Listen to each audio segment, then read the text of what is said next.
మొన్న ప్రధానమంత్రి నరేంద్ర మోదీ తెలంగాణకు వచ్చిండు. ఒక మీటింగ్ జరిగింది. ఆ మీటింగ్కి రేవంత్ రెడ్డి కూడా అటెండ్ అయ్యిండు. రేవంత్ రెడ్డి ఉన్నాడు, రేవంత్ రెడ్డి పక్కనే బండి సంజయ్ కూడా ఉన్నాడు. ఇద్దరు పక్కపక్కనే కూర్చున్నారు.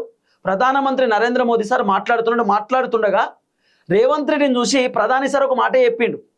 రేవంత్, నాతో కలువు, నువ్వు అనుకున్న స్థానానికి నేను తీసుకెళ్తా, నువ్వు అనుకున్న స్థాయికి నేను తీసుకెళ్తా అని చెప్పి ప్రధానమంత్రి ఒక మాట చెప్పిండు. రేవంత్ రెడ్డి నవ్విండు, బండి సంజయ్ ఇద్దరు నవ్విరు, పక్కపక్కనే కూర్చొని నవ్వుకున్నారు, మాట్లాడుకున్నారు. ఎప్పుడైతే ప్రధానమంత్రి మాట చెప్పిండు అప్పటి నుండి రేవంత్ రెడ్డి చాలా డిఫరెంట్గా బిహేవ్ చేస్తున్నట. ఇక మంత్రులను పట్టించుకోకపోవడం, ఎమ్మెల్యేలను పట్టించుకోకపోవడం, నేను చెప్పిందే ఫైనల్, నేను చెప్పిందే లాస్ట్గా, నేను ఎట్లా చెప్తే అట్లనే వినాలనేటటువంటి వ్యవహారంతో రేవంత్ రెడ్డి వచ్చేసిండు. అయితే మంత్రులకు ఉన్నటువంటి డౌట్ ఏంటంటే రేవంత్ రెడ్డి ప్రధాని మాట్లాడుతోటే ఎక్కువ ఊహించుకుంటుండా. అంటే ప్రధానమంత్రి రేవంత్ రెడ్డికి ఒక ఆఫర్ ఇచ్చినట్టే కదా, నాతో కలువు, నాతో కలిసి పని చేయి, నువ్వు అనుకున్నటువంటి స్థాయికి తీసుకెళ్తా. అంటే ముఖ్యమంత్రి కంటే పెద్ద పోస్ట్ ఏమి ఉండదు కదా, సీఎం పోస్టే ఫైనల్ కదా. మరి సీఎం పోస్ట్ కంటే ఎక్కువ ఏమైనా ఉంటుందా రాష్ట్రంలో? ముఖ్యమంత్రి. మరి అట్లా ప్రధానమంత్రి మాట్లాడేసరికి రేవంత్ రెడ్డి ఇక మంత్రులను పట్టించుకోవట్లేడు. ఇక మంత్రులకు ఉన్నటువంటి అనుమానం ఏంటంటే రేవంత్ రెడ్డి భారతీయ జనతా పార్టీలోకి ఏమన్నా పోతాడా, రేవంత్ రెడ్డి బీజేపీలోకి జాయిన్ కావడానికి ఏమన్నా రెడీగా ఉన్నాడా? ఈ మధ్యకాలంలో రేవంత్ రెడ్డి బీజేపీకి ఫేవర్గానే పనిచేస్తున్నాడు. బీజేపీ పార్టీ ఎమ్మెల్యేలు ఎప్పుడు వచ్చినా కూడా కలుస్తున్నారట, బీజేపీ పార్టీ ఎంపీలు రేవంత్ రెడ్డితో కలవాలనుకుంటే కలుస్తున్నారట, మాట్లాడుతున్నారట. రేవంత్ రెడ్డి ఫోన్లో కూడా టచ్లో ఉండడం అనేది వినబడుతున్న చర్చ.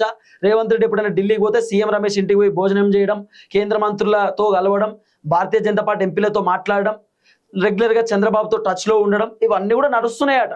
ఇవన్నీ మంత్రులకు కూడా తెలిసినటువంటి వ్యవహారమే. అయితే మంత్రులకు ఉన్నటువంటి పెద్ద డౌటు, రేవంత్ రెడ్డి మొన్న ఒక మీటింగ్లో ఒక మాట మాట్లాడాడు. ఏమని?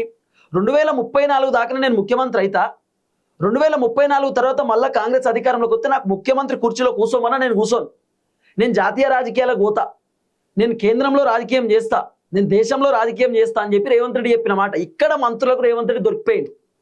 ఇప్పుడు మంత్రులు తిరుగుబాటు చేస్తారు. ఏమని? రేవంత్ రెడ్డి 2034 దాకానే రాష్ట్ర రాజకీయాలు చేస్తారట, తర్వాత దేశ రాజకీయాలు చేస్తారట. దేశ రాజకీయాలు చేయాలనేటటువంటి ఆలోచన రేవంత్ రెడ్డికి ఎప్పుడు వచ్చిందంటే మొన్న ప్రధానమంత్రి నరేంద్ర మోదీ నువ్వు అనుకున్నటువంటి స్థానానికి నేను తీసుకెళ్తా అని చెప్పి రేవంత్ రెడ్డికి చెప్పారు. అప్పుడు రేవంత్ రెడ్డి ఆయనకు అర్థమైపోయింది కథ, నేను ఇక తెలంగాణలో కాదు, నేను మొత్తం జాతీయ రాజకీయాలు చేయాలి, నేను మొత్తం దేశ రాజకీయాలు చేయాలనేటటువంటి విషయం రేవంత్ రెడ్డికి అర్థమైంది.